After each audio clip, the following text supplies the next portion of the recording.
Bonjour à toutes et à tous. Voilà enfin la vidéo sur la modification de cette imprimante Anet A8.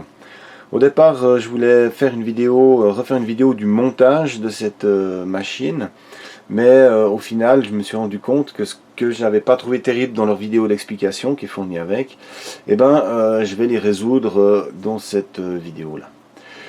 J'ai fait des choix personnels pour cette modification. Sur Thingiverse, quand on va dans le moteur de recherche, on marque Anet A8. On se retrouve devant une quantité phénoménale de possibilités de modification sur cette imprimante. Donc vraiment, il a fallu faire un choix et voilà, les modifications que je fais, c'est personnel. Après, à vous de faire votre choix et vos modifications comme bon vous le semble. Tellement il y a de possibilités que voilà. Moi j'ai fait un choix pour finir. J'ai imprimé plusieurs choses, des fois à double. Et au final j'ai choisi tel type ou tel type et pas un autre, rien qu'en présentant la pièce.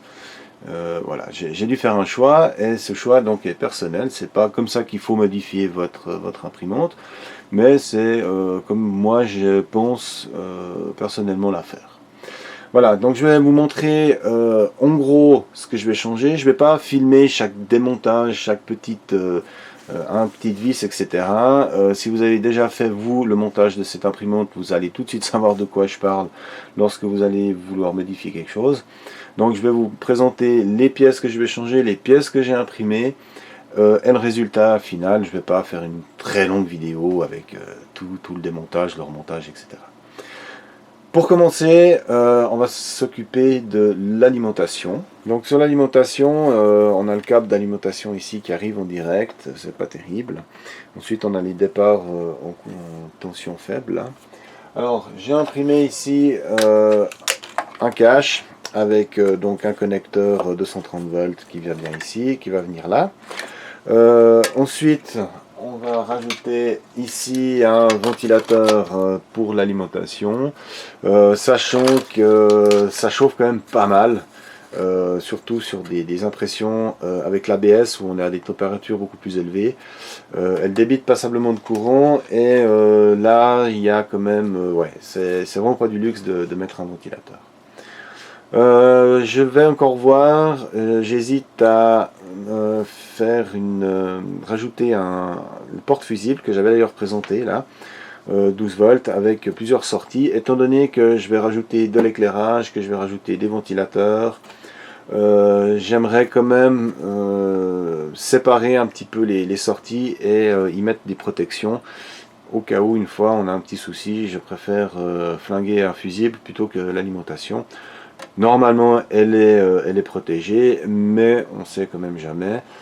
Par acquis de conscience, j'ai quand même recommandé passablement de pièces de rechange, dont une alimentation que j'ai recommandé, des extrudeurs, j'ai encore recommandé, sauf erreur, un plateau chauffant, et ainsi de suite, pour vraiment, au cas où, avoir toutes les pièces de rechange. Mais voilà, si on peut éviter des problèmes, je vais quand même étudier l'idée de pouvoir y rajouter ici un porte-fusible. Ensuite, au niveau du chariot ici, je vais donc voilà, ce que j'avais trouvé bizarre, c'était ces Colson là, donc vraiment fixation un petit peu vite fait bien fait.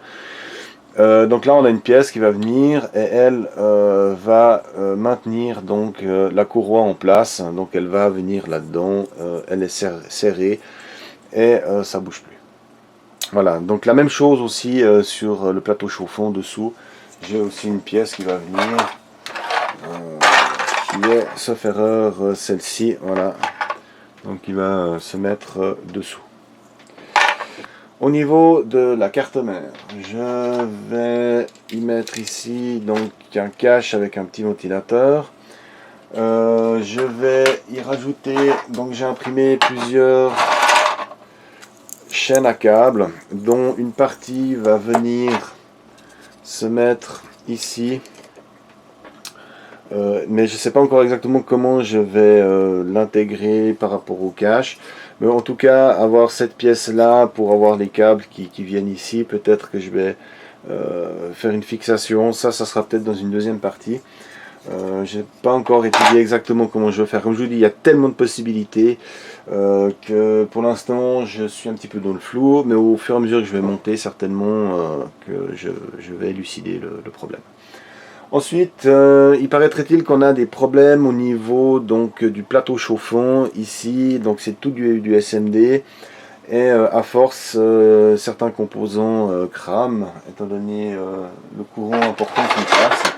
Donc il conseille de rajouter ici un driver supplémentaire qui va être monté aussi sur une petite pièce et qui va venir un petit peu plus haut, juste en dessus ici, donc fixé en dessus de la carte mère. Voilà, donc ça c'est aussi quelque chose que je vais rajouter tout de suite. Donc là ici le support, la chaîne, donc il va venir aussi, alors ça c'est l'autre, donc il vient directement ici se fixer sur l'extrudeur, donc ça va venir comme ça, et ensuite on a notre support ici, voilà, donc ça sera pour le passage des câbles, et on n'aura plus les câbles qui se balancent là en haut, donc on va pouvoir ranger tout ça un petit peu convenablement. Voilà, donc ça c'est ce qui concerne la partenaire. Donc ici on a une poulie avec la courroie. Donc ça je vais le remplacer avec ici donc une vis pour tendre la courroie, donc pour pouvoir la régler. Je vais également, si je retrouve... Donc ici c'est juste un roulement, donc il n'y a pas de dents, hein, c'est lisse. Donc là j'ai imprimé ici des petites dents qui vont donc venir ici, donc ça sera mis ici, voilà. Donc là aussi on aura moins de vibrations, parce que là ça vibre pas mal, c'est assez bruyant. Ça va être la même chose donc pour l'extrudeur. Donc ici c'est la même chose, hein, on a un roulement derrière, donc là je vais mettre ce tendeur. La poulie, donc le petit engrenage viendra ici dedans, et ensuite on va donc pouvoir y régler ici la tension. Et en même temps, la vis qui vient à l'intérieur ici va tenir les tiges qui sont là, parce qu'elles ne sont pas tenues, donc si on tire dessus, elles se sortent. Donc ça aussi j'avais trouvé un peu bizarre quand je l'ai monté. Et en fin de compte, avec cette pièce, on résout tous ces problèmes, étant donné que ça va tendre la courroie et en même temps ça va maintenir nos tiges en place. Voilà, donc ça c'est en gros toutes les petites modifications. Après il y aura des petits détails, des petits machins. L'éclairage, là je vais utiliser mes interrupteurs tactiles là que j'ai présenté dernièrement. J'ai fait un petit support pour ça, etc. Donc voilà, donc je vais commencer maintenant déjà par l'alimentation et au fur et à mesure vous allez voir tout ce que je modifie sur cette machine. Voilà, au niveau alimentation, donc j'ai installé ici mon cache, j'ai installé aussi le ventilateur ici. J'ai tiré les fils de l'autre côté, j'ai changé les câbles d'alimentation, j'ai mis du beaucoup plus épais, j'ai mis du 4 mm carré qui va ensuite ici. Donc on a nos câbles qui passent ici, on a les câbles du moteur, on a l'alimentation du ventilateur, tout ça qui viennent ici. Et là on se retrouve, donc j'ai mis ce petit porte fusible hein, que j'avais déjà présenté, qui vient de chez Banggood. Pourquoi avoir mis ça? Étant donné que je rajoute de l'éclairage, des ventilateurs, etc. J'aimerais pouvoir un petit peu disperser les alimentations et avoir quelque chose d'un peu propre et convenable.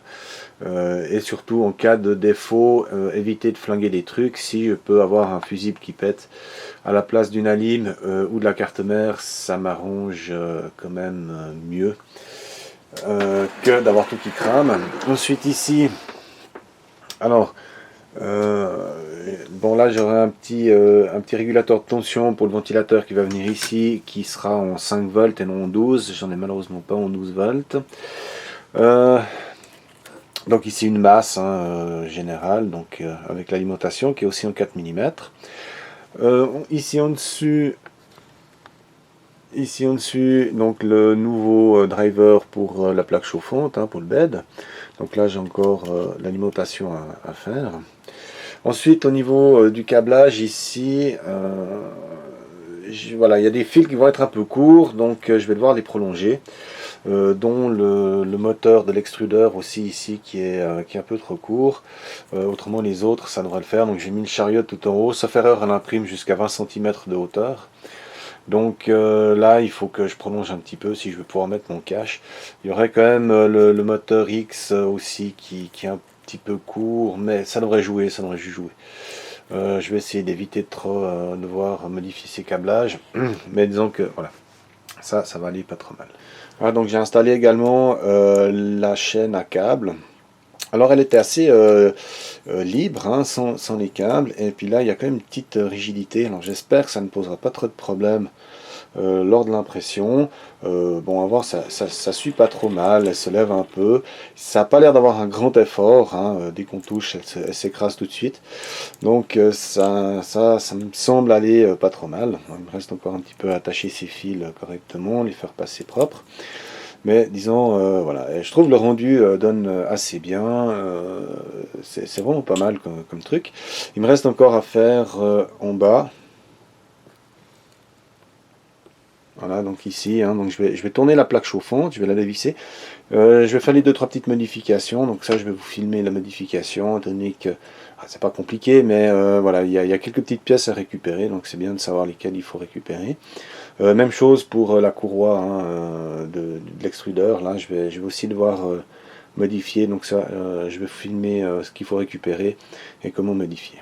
Bien, alors voilà, après avoir enlevé le plateau chauffant, on voit ici, alors la première chose qui arrive, c'est que dans la vidéo de montage, eh ben, il montre le montage à l'envers en fait. Donc cette pièce doit venir dans l'autre sens. Je remercie de nouveau Jérémy qui m'a d'ailleurs dit que cette pièce était montée à l'envers. Et sur le moment, j'ai pas fait non plus attention et effectivement, on voit que la courroie ici remonte. Donc je vais redémonter tout ça. Je vais ensuite installer ici donc le nouveau système pour arrêter la courroie. Hein. Donc ça va être fixé comme ça. Donc ça n'a pas vraiment de sens. Hein. On peut le mettre soit comme ça, c'est pas important. Par contre, encore une autre petite chose. Ah oui, et puis ici il y aura encore donc le changement du tendeur que je vais remplacer. Donc ici on va mettre cette pièce là. Que je vous ai montré avant, donc ça viendra donc comme ça, on remplace cette pièce et il faut récupérer ici la vis et le roulement. Ensuite, alors on peut commander directement des roulements avec les roues dentées, autrement on peut faire la version imprimable comme j'ai montré au début de la vidéo. Voilà, donc c'est comme ça. Hein. Donc là, je vais uniquement donc remplacer maintenant ce roulement par celui-là. Ça, on les trouve aussi sur Thingiverse. Je vous mettrai de toute façon tous les liens de tout ce que j'ai fait ici, tout ce que j'ai imprimé, je mettrai dans la description. Et remplacer ça. Avant de poursuivre, encore quelques petits détails, enfin spécialement deux. Premier, ici, quand on va remonter le roulement, il va falloir mettre une toute petite rondelle, juste ici. Pourquoi? Parce qu'autrement, quand on va serrer notre axe ici, eh ben, il ne sera plus libre. Hein. Donc, ça va serrer le roulement et il n'y a plus rien qui bouge. Donc, on est obligé de rajouter une toute petite rondelle ici qui, elle, va appuyer entre le roulement et le plastique et ça permettra de garder le roulement libre. Voilà, donc ça, c'est la première chose.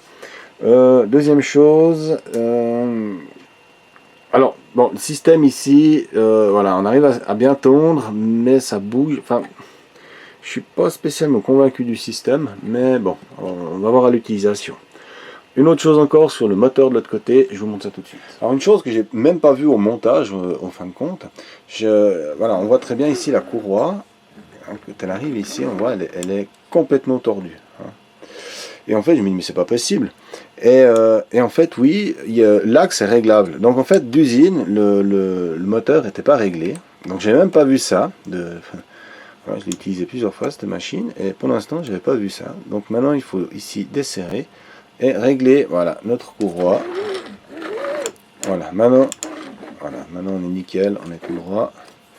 Et resserrer. Voilà, donc ça, c'est petite chose. Alors, il vous faudra bien contrôler. Pour être sûr que les courroies sont bien alignées. Voilà, donc là on est vraiment bien. Et du coup de l'autre côté maintenant ma courroie elle est aussi bien centrée sur son pignon. Juste encore un petit détail. Donc là, j'ai enlevé la roue. Pourquoi? Parce que il n'y a pas de rebord et elle a tendance un petit peu à se décaler et à frotter sur les côtés et à forcer. Donc du coup, ça j'élimine, c'est pas du tout bon. Là, il aurait fallu faire un rebord. Donc bon. Je vais commander des vraies roues dentées faites pour. Donc on trouve des roues comme ça dentées, entièrement en métal, avec les rebords cette fois. Mais bon, ça je vous déconseille fortement, c'est pas terrible. Encore une autre chose, j'ai dû laisser à l'envers le support de la plaque chauffante, étant donné qu'avec donc ce frein à courroie, et ben là on est droit. Dessous on est juste. Si je le mets dans l'autre sens, et ben la pièce ici frotte dessous. Et ça joue pas. Donc on est obligé de le laisser à l'envers, ça posera pas de problème. Voilà. Donc et là maintenant notre courroie elle est bien droite. Cette fois elle est bien droite, aussi bien à la hauteur du moteur qu'à la hauteur de mon engrenage ici, enfin de ma poulie.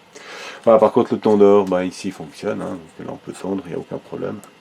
Alors il faut bien faire attention d'être centré. Là on peut un peu jouer sur le réglage, hein, par rapport à la tension où c'est qu'on la met. Une fois qu'on est bien au centre, et ben, vraiment la courroie elle est vraiment belle droite. Donc là c'est nickel. Voilà, donc maintenant je vais remonter le plateau chauffant. Par contre cette fois je vais mettre le connecteur de ce côté là et non pas à l'arrière, étant donné que je vais monter également une chaîne à câble. Voilà, j'ai posé ici la chaîne à câble.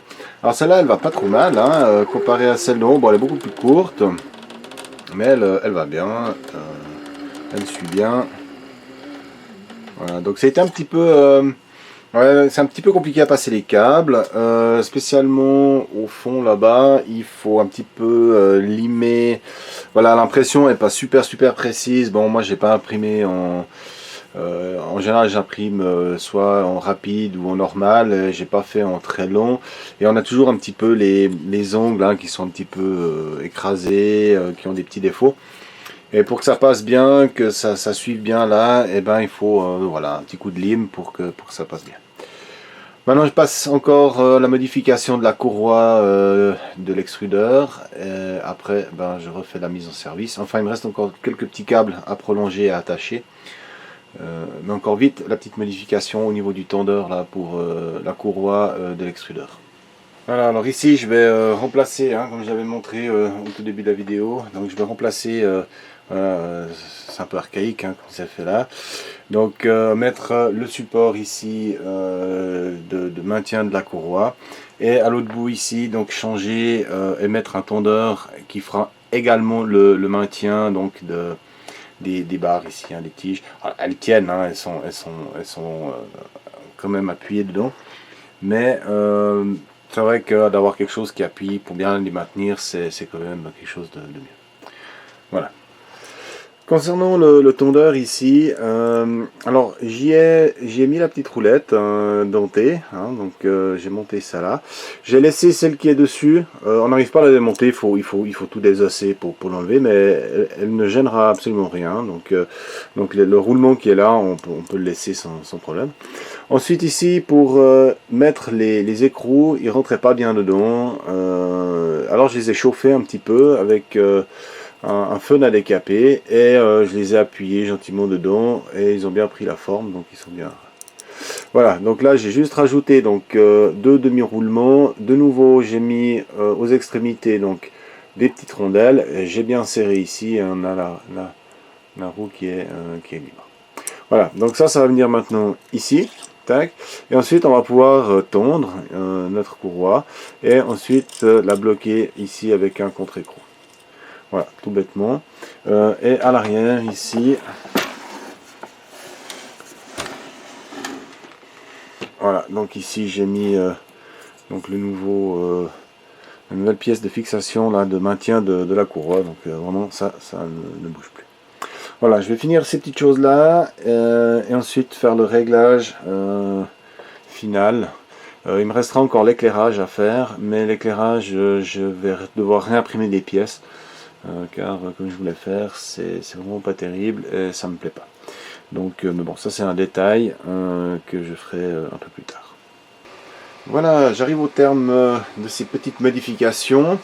Encore ici pour le cache ventilé de la carte mère, donc j'ai mis des tiges filetées en M3 qui font 80 mm. Elles sont un petit peu trop longues, mais c'est pas bien grave. J'ai encore un petit support qui va venir par la suite derrière ici pour mettre les outils. Voilà, ce qui fait que la carte elle est fixe et on peut facilement donc dévisser ici les petites ailettes et pouvoir démonter le cache sans avoir toute la carte qui vient avec, ce qui est plutôt quand même pratique.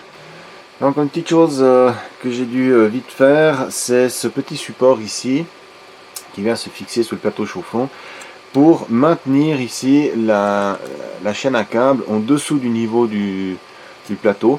Autrement elle a tendance un petit peu à se relever et quand l'extrudeur passe il tape dedans, ce qui est relativement embêtant. Donc voilà, si vous installez une chaîne à câble comme ça, n'oubliez pas de rajouter cette pièce qui est très importante pour éviter des accidents avec l'extrudeur. Voilà, j'espère que toutes ces petites modifications vous aideront à prendre des décisions sur la modification de votre propre machine. Et je vous dis à tout bientôt!